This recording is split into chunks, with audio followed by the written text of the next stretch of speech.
చిన్న పిల్లలప్పటి నుంచి కూడా భక్తి నేర్పాలి. ఆ భక్తి నేర్పలేదనుకోండి, వాడు ఇంజనీర్ అవుతాడేమో, వాడు డాక్టర్ అవుతాడేమో, కానీ సమాజమునకు పనికొచ్చేటటువంటి వాడు మాత్రం కాలేడు. డబ్బు తింటావా? డబ్బు ఆహారమా? ఎందుకు పనికొస్తుంది?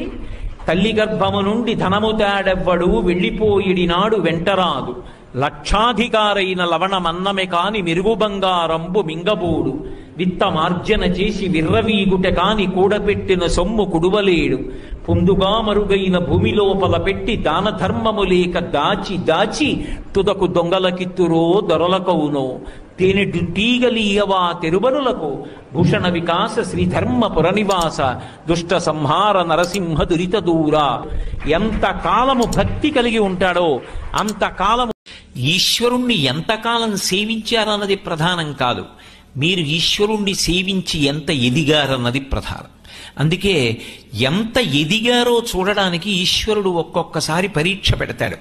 ఆ పరీక్ష యందు నిలబడగలిగాడు అనుకోండి, వాడు ఆర్ద్రమవుతున్నాడు, మెత్తపడుతున్నాడని గుర్తు.